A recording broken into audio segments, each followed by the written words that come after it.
In the early 1970s, few NBA stars were as big as Kareem Abdul-Jabbar. After being signed by the Milwaukee Bucks in 1969, Kareem quickly became one of the most important players in the league and led his team to a championship in just his second year. Yet a few years later, it was clear to Abdul-Jabbar that he needed a change, and he needed it badly. What followed was one of the most surprising and important trades in the history of the NBA. It's one that has been shrouded in mystery, rumor, and speculation for years. So why did Kareem Abdul-Jabbar leave the Milwaukee Bucks and make a new home for himself with the Los Angeles Lakers? To find out, we dove deep and ended up finding something that I didn't even know.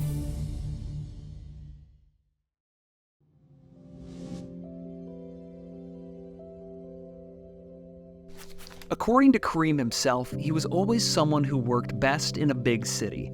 This isn't surprising because Kareem Abdul-Jabbar was born in the busy, bustling streets of New York City in 1947. From a young age, it was clear that Kareem, raised with the name Lou Alcindor, was going to be a superb basketball player. He started as a big boy, weighing 12 pounds and 11 ounces at birth, and was already 5'8" by the age of 9. He was then 6'8" when he entered the 8th grade. Kareem was obviously destined for great things on the court, if he wanted it. And he did. He adored his time on the city courts that exist all over New York City. He started as a good player and only got better. In high school, Kareem led the Power Memorial Academy to 3 street championships and a 71-game winning streak. He also earned his first nickname, the Tower of Power. Kareem was a big city boy at heart and felt at ease among the possibilities and energy of a metropolis like New York. Keep that in mind because it will definitely play a part in his future.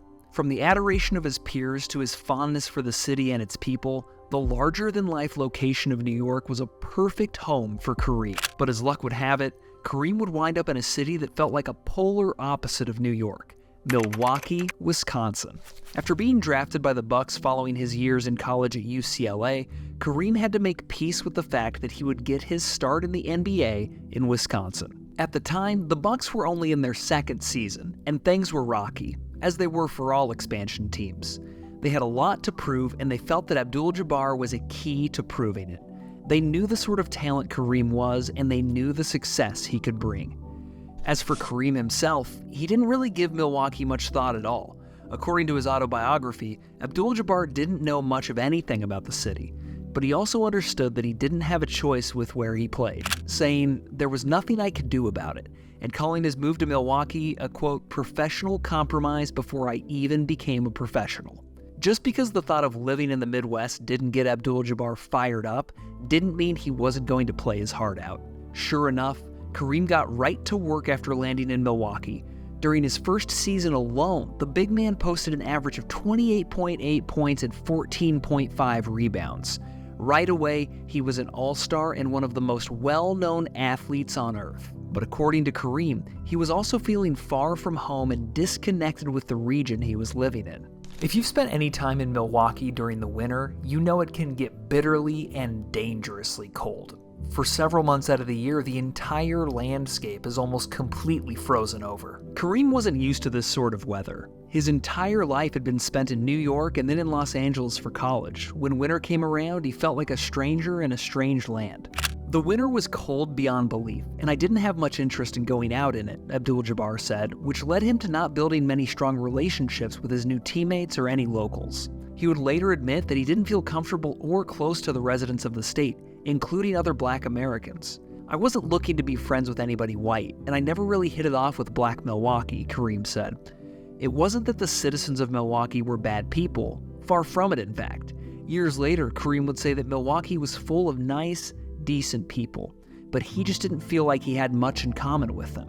"My family and friends aren't here, and culturally, what I'm into does not exist here," Kareem would later say. And what was Kareem into? What was important to him? He obviously cared a great deal about his religion and his beliefs, but there was more to Abdul-Jabbar than just that. He was a quiet man who loved quiet pursuits, like reading, poetry, and music. To this day, Kareem is still a massive fan of jazz. In fact, back during this period of his career, he actually had his own jazz radio show called Cantaloupe Island that aired on WNUW-FM radio in Milwaukee. Unfortunately, the show didn't last long because people in Milwaukee definitely didn't have the same tastes he did. It was yet another reminder that Wisconsin just sadly wasn't home for Kareem. Milwaukee just wasn't a real city to me, he would later admit, and that really sums up the biggest problems he had with his temporary hometown. I had lived in only two places, New York and Los Angeles, and this Midwestern town had none of the excitement that I had assumed was always in the air like oxygen, he added. Instead of the usual crowd that he had hung with all his life, guys who dressed in, quote, slick suits and shades, Kareem was surrounded by very square business suits. For a number of reasons, Milwaukee just didn't feel like home for the All-Star. A large part of this was because of the growing importance of religion in his life. At this point, Kareem had converted to Islam and he practiced his faith daily. He was very serious about being Muslim. Nothing was more vital than his relationship with God and his devotion to Islam. And in that region, especially at that time, Kareem didn't have many other Muslims he could grow close with. Kareem explained this years later, saying the absence of an active Muslim community made it virtually impossible for me to meet anybody. He was thankful for his religion and the worth it added to his life, but Abdul-Jabbar admitted that it created a, quote, built-in isolation factor. Kareem didn't feel like being social, and because of his beliefs, he couldn't fit in. His strict religious views meant that he couldn't gamble or drink, but in Milwaukee, most everyone went out for a cold beer. Milwaukee was a beer town. People socialized in bars, went there to meet friends and strangers and expand their circles, Kareem explained. But purist that I was, I wanted no part of it. Looked to me like a whole lot of red-necked farmers getting drunk. Based on what he said, you must wonder why Kareem didn't request a trade from the Bucks as soon as possible. Trust me, I thought the exact same thing. But Kareem stuck around in Milwaukee for a very big, important reason. The team started to win. Winning has a way of convincing people to do things, like remain in a location they're not totally happy with. And earning his first championship after his second year gave Kareem a pretty substantial reason to stick it out and keep playing in Wisconsin. Even though he wasn't entirely close with his teammates, he got along well with them. Plus, he still had the ability to fly home to New York or back to the West Coast when he got the chance. So maybe Milwaukee wasn't so bad. But he couldn't fight the nagging feeling that a bigger city with a warmer climate and a more relatable population was calling his name. I knew I was in trouble when I got my first $300 phone bill, Kareem revealed. He had spent a boatload of money making phone calls and flying friends and girlfriends to Milwaukee.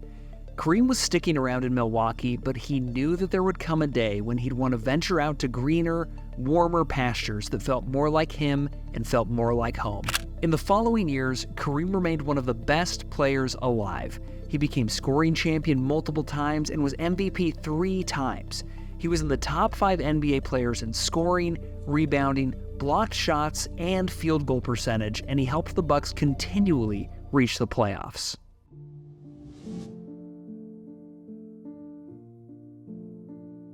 But following the 1974 season, Kareem was ready to go. A large part of this was because the Bucks finally had a losing season, earning a 38-44 record. That didn't sit right with Abdul-Jabbar. I had never played on a loser before, and I didn't like it, he said. He also hated having to say goodbye to his teammate Oscar Robertson, who retired after not being able to work out a new deal with the Bucks. So in the fall of 1974, there were several things at work. The team wasn't playing as well as it once had, Kareem was losing some of his closest and most valued peers, and of course, he wanted to return to a location that felt comfortable to him. Kareem had never adjusted to Milwaukee and wasn't truly happy. He had another year on his contract, but it was time for him to move on. He had been with the Bucks for 6 years and had found great success with them. Kareem was ready to move on, but he wanted to do it the right way and treat the team with the same respect they had shown him. For the last few years, the Bucks had suspected that Kareem could be leaving. It was no secret that he wasn't exactly close with his teammates and also wasn't wildly in love with the city either. Milwaukee's front office, run by general manager Wayne Embry, knew that if they lost Kareem, they lost a lot. At the time, the team was good, but clearly not great. They were aware that if Kareem Abdul-Jabbar packed his bags and flew to another team, they would plummet in the standings and their chance of another championship would board that plane with him. They were so desperate to keep Kareem that they promised him just about anything they could. As many trips to the coast as he needed, as many luxuries as they could afford. In fact, they even offered to buy him a townhouse in New York and suggested that he could just commute back and forth between games. But Kareem had made up his mind. It was time for a big change, and it was one that would shake up the league for years to come.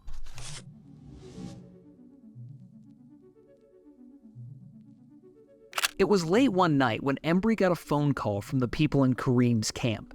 He immediately knew something bad was lurking when he was told that a discussion was needed.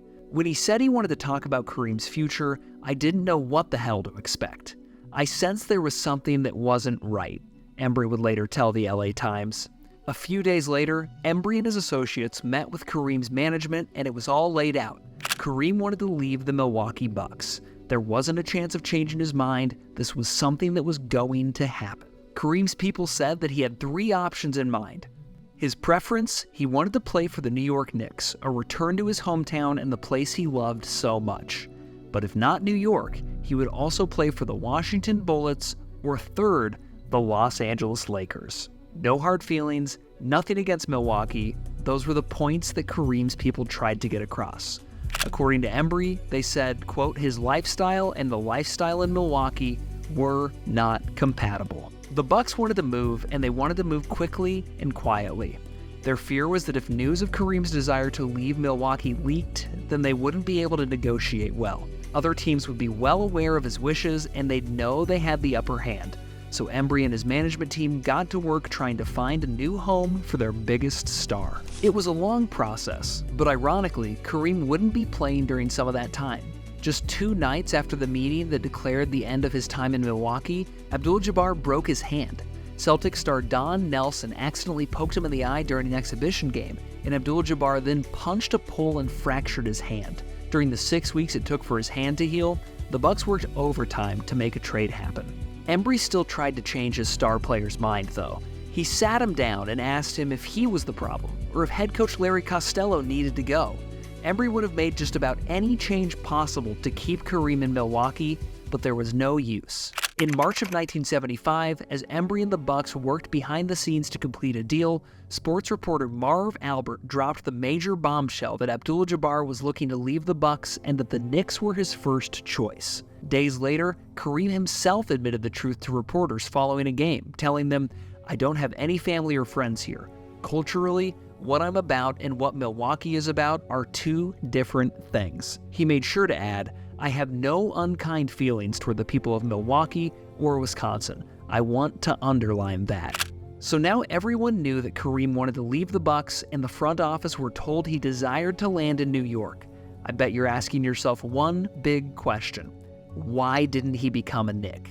This is where things get complicated and ultimately end with Kareem Abdul-Jabbar in LA. At the time, the Knicks could have had Kareem for $4 million and no additional players. Everyone would have walked away as happy as they could. Easy, right? Well, the Knicks were tied up in a financial obligation with the ABA star George McGinnis. They'd promised McGinnis a 6-year contract worth $2.4 million, but there was a major problem. He had actually been selected by the Philadelphia 76ers in the 1973 NBA draft a couple of years before. But since a few seasons had passed and he was still in the ABA, McGinnis felt it only right that he sign a new deal with the Knicks instead, especially one worth such an eye-popping amount of money. Simply put, the Knicks didn't have the cash to send over for Kareem, so they missed out on him entirely. And to make matters even worse, the deal for McGinnis eventually fell apart when NBA Commissioner Larry O'Brien sided with the Sixers and invalidated New York's $2 million deal for McGinnis. Not only did the Knicks lose out on Kareem, they missed out on McGinnis too. As for Washington, Kareem had bad feelings about going there after several people were brutally murdered in a house he owned in DC years before. It wasn't that I didn't feel secure there. I just was moving away from dealing with those people, and I didn't see any need to end up right in the middle of the city with those people, he later told the LA Times. That brings us to the Lakers, who were willing to move heaven and earth to get Kareem. Owner Jack Kent Cooke was eager to sign Kareem, and he told his people to do whatever they needed in order to make it happen. LA was willing to offer first-round draft picks, rookie guard Brian Winters, Junior Bridgman, David Myers, and a center named Elmore Smith. Oh, and cash. Because Cooke was so rich, he was willing to throw in a good amount of money on top of all of it. On June 16, 1975, Cook announced that the deal was done. Kareem Abdul-Jabbar's time with the Milwaukee Bucks was over, and he was officially a Los Angeles Laker. And we all know what happened next. I don't have to tell you that. The Lakers were still stinging from the retirement of Wilt Chamberlain, but Kareem quickly showed he was the future of the franchise. In his first season in LA, he won his 4th MVP trophy and led the league in rebounds, blocks, and minutes. He would win 2 more MVP trophies while in LA and would also lead the Lakers to 5 finals victories. On top of that, he was a focal point of the team during their historic Showtime era, which not only transformed the team for decades to come, but also changed the entire league and how people viewed the NBA. I could go on. Everyone knows the impact that Kareem has had on the game, and especially on the Lakers. It's wild to look back and see what led him to leave his first team and wind up in LA. If Milwaukee was a more lively city, or if Kareem felt more at home there, the Lakers' history could have been greatly altered forever. I can tell you want even more, and trust me, there is always more. Want to find out the truth about Larry Bird's family, or why Michael Jordan literally hates Isaiah Thomas? Well, you're in luck. I've got you covered with these videos showing above.